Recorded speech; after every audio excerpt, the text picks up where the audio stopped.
Gen Z, they want things quick, instant. Stable coins, instant, quick. They're transparent. Live commerce is a 20% annual compounded growth every single year. Now, why are these values so important? The same values that coincide with Gen Z behavior is now crossing into the world of software and AI agents. So AI agents, very simply, I've been writing about this since 2023. Like, please try and educate yourself around AI agents and payments. I've been like begging people to try and understand and trying to convince businesses that they need to get involved. And hey, it's 2 years later now, everyone wants to come and have a chat. Very simply, an AI chatbot, it's a one-dimensional conversation. I talk to the bot answers back. AI agents, I talk to the bot, I give it the tick for approval to make decisions. It then goes and makes its own decisions for us. So if we are moving to an AI agentic economy where we're all going to eventually transact with these AI agents, there has to be some level of foundation where these payments are sorted out, and stablecoins is that. At the bottom it says, will we ask, buy and settle? Will it happen inside a chat window? We don't know. Meta just released their glasses where you can double tap and potentially pay. So the idea of Google Pay, Apple Pay is changing. I'll talk about that in a moment. So this is what I call the convergence of future AI. Stablecoins has to be the foundation, and we're a part of it. So why are there over 200 different stablecoins being issued at the moment? Evolution of stablecoins, quite simply. These two coins came out, USDC by Tether and Circle. Originally, okay, how are we going to operate? Who's going to use it? Let's just focus on crypto trading. Banks, are you going to accept this? No, we're not going to touch this. Can we provide yield for anyone? No, you can't. Let me go back. And 2019 came around, Genius Act, $27 trillion in volume. We're at a starting point right now. And with everyone issuing different stablecoins, the reason being is they're all going to have different use cases. Stripe's getting involved, Shopify's getting involved, all the institutions are getting involved. I believe there's going to be various stablecoins that provide third-party yield for specific use cases. But this third column is what I'm particularly interested in. And it's what I mentioned previously to AI agents. So this new protocol, this was announced 3 days ago. I haven't heard anyone talk about this. There's this new protocol that's come online. A lot of us are going to Singapore next, so I'll give you this example. The way we are going to interact in the future, Google has already built this and done this. Visa and MasterCard have already built an AI agentic commerce platform for developers. This is where the future is going, guaranteed. You give an intent. I want to buy a plane ticket. The AI agent, the bot, goes to the airline and says, hey, can you sell me that ticket? Yes, I can. Cool. You will approve the payment on your phone, and then the evolution of Apple and Google Pay will be different.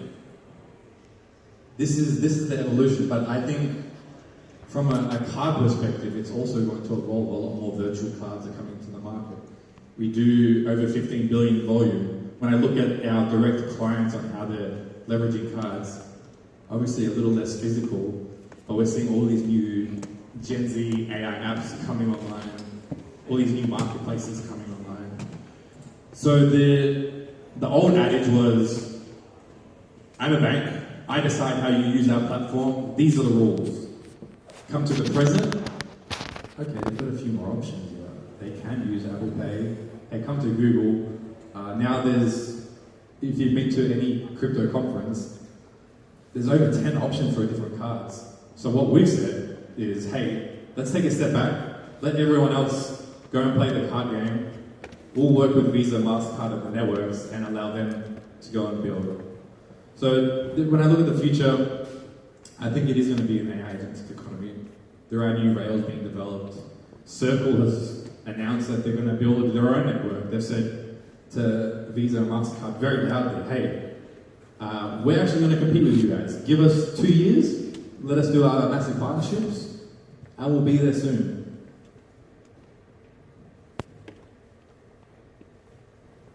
So what does the, I guess in a simplified version, what crypto cards provide when you're looking at the stablecoin economy, emerging markets, Latin America, a lot of these guys don't have cards to begin with because they can't get a bank to begin with.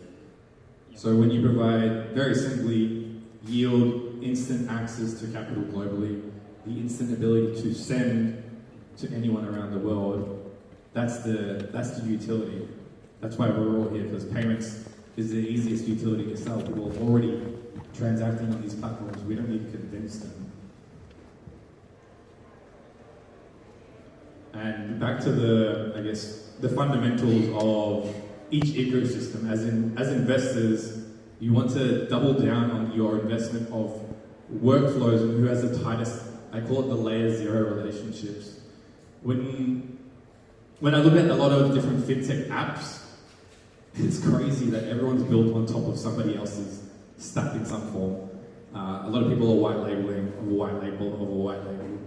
It's crazy how common this is. So we've said, hey, as Interlace, let's just be the card white label. Let's take 2 steps back. Let's be the banking white label. Let's maintain our relationships closest with Visa and MasterCard. Because you're going to double down on your strengths.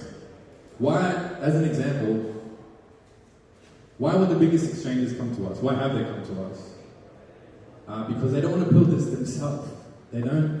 The idea of them working with Visa and MasterCard to get a principal membership license, which is what the license is called, it's going to take them 2-3 years. So my always highest piece of advice for founders and builders is try and go to the layer zero and then white label the second layer underneath that. Usually it's for cost reasons of why you're doing it.